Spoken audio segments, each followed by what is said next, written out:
शेतकरी मित्रांनो नमस्कार, मी संजय कुमार सूर्यवंशी। तर आज डाळिंब बागायतदार संतोष तामाणे साहेब यांच्या प्लॉटवरती आलो आहोत। तर या ठिकाणी त्यांच्या बागेची यशोगाथा आपण जाणून घेऊया।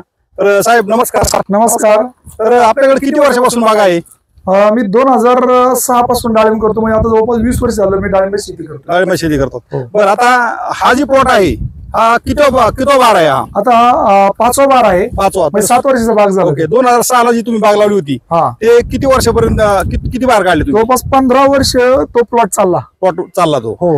तर या ठिकाणी तुम्ही तुमच्या नेहमीच्या प्रॅक्टिस मध्ये इतर शेतकरी सुद्धा जी प्रॅक्टिस करतात त्यांच्यापेक्षा तुम्ही वेगळी प्रॅक्टिस, म्हणजे त्यांच्यासारखी प्रॅक्टिस करतात, पण त्या ऍडिशनल तुम्ही जी काही प्रॅक्टिस केलेली आहे, म्हणजे तसं जर पाहिलं तर बरेच शेतकरी काय करतात, रासायनिक खतामध्ये NPK ची मात्रा, सेकंडरी घटक, तसंच मायक्रोन्यूट्रन आणि सेंद्रिय घटक वापरतात।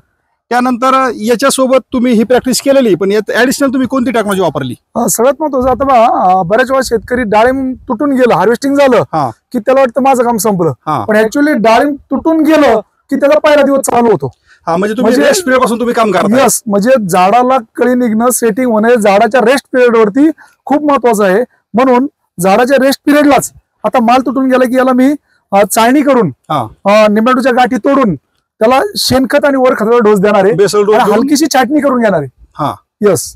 बरं, त्यानंतर तुम्ही रेस्टिंग पिरियड मध्ये काम केलंय, नंतर तुम्ही ज्यावेळेस पहिलं पाणी देता तिथून पुढं तुम्ही जे काय केरन टेक्नॉलॉजी वापरलेली आहे, तर केरन टेक्नॉलॉजी वापरल्यामुळे आज जर बघितलं तर मार्केटमध्ये आता ह्या ऑगस्ट महिन्यात म्हणजे जून जुलै मध्ये भरपूर बागा सर्कस्पोरा अल्टरनिया ह्याच्यामुळे भरपूर बागा गेलेल्या आहेत, म्हणजे भरपूर शेतकऱ्यांचं नुकसान झालंय। तर तसं जर पाहिलं तर आपल्या बागेमध्ये कुठेही असा परिणाम दिसत नाही। तर तुम्हाला याबद्दल काय बोलायचे? सगळ्यात महत्वाचं कसं आहे, शेणखत, रासायनिक खत, बुरशीनाशक हे आवश्यक आहेच, पण त्याच्यासोबत जमिनीची ताकद वाढवण्यासाठी जी केरन टेक्नॉलॉजी आहे त्या केरन टेक्नॉलॉजीचं मी रेग्युलर जी प्रॅक्टिस आहे त्या प्रॅक्टिस मध्ये याचा वापर केला। त्याच्यामुळं जमिनीची सुपीकता वाढली, पांढऱ्या मुळांचं प्रमाण वाढलं, गांडुळांचं प्रमाण वाढलं, आणि त्याचा परिणाम कळी भरपूर निघून आज या झाडाला 250-300 फळं सेट आहेत। शिवाय 2025 म्हणजे भरपूर प्रमाणामध्ये पावसाचं मे महिन्यातच पाऊस चालू झाला। डाळिंबाला मे महिन्यात जर पाऊस झाला तर तेलाचं प्रमाण बरंच वाढतं। शिवाय तिथून पुढे सतत भरपूर पाऊस राहिला, म्हणजे आजही पाहिलं आपण ही जमीन ओली आहे पहा, बरोबर, हे पूर्णपणे जमीन ओलसर आहे आणि इथे पाणी होतं, जवळपास 2-2.5 महिने पाणी होतं। एवढं असताना सुद्धा या बागेला मी प्रत्येक महिन्याला स्लरीच्या माध्यमातून बॉस आणि रॅपिडॉनची फवारणी केली, आणि काही जे अन्नद्रव्य आपल्याला जमिनीतून मिळत नाही ते बॉप आणि लॅमियनच्या माध्यमातून फवारण्या केल्या।